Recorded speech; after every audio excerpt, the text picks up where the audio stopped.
Pinag-aaralan ng DSWD ang pagpapalawak ng Pantawid Pamilyang Pilipino program upang maisama ang karagdagang 150,000 na mahihirap na pamilya sa walang gutom program sa 2026. Layunin nitong mapalawak ang tulong ng pamahalaan laban sa kahirapan at kagutuman. Narito ang year-end report ni Jordan Gutierrez.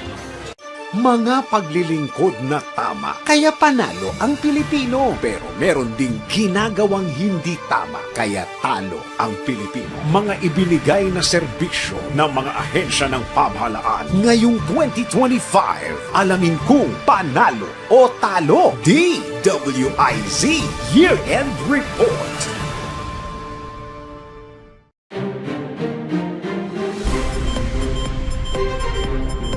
Mahigpit ng pinag-aaralan ng DSWD o Department of Social Welfare and Development kung paano ipapasok sa Pantawid Pamilya Program ang iba pang mahihirap na Pilipino.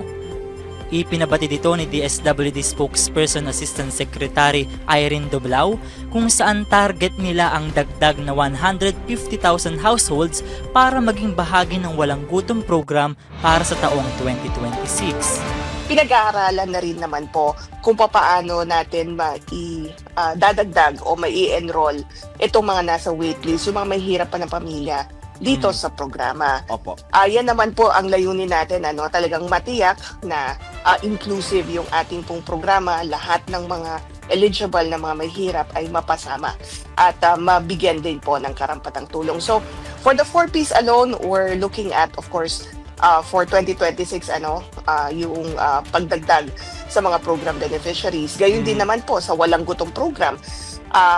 Kung matatandaan kasi 750,000 households yung pong target natin dyan. So this year nagdagdag na po tayo ng karagdagan pa na 300,000 para maging 600,000 household beneficiaries na po yung ating beneficiaries. And by next year, idadagdag natin yung karagdagan pa na 150,000 so that ma-meet natin o ma-serve natin lahat ng ating target beneficiaries. Opo.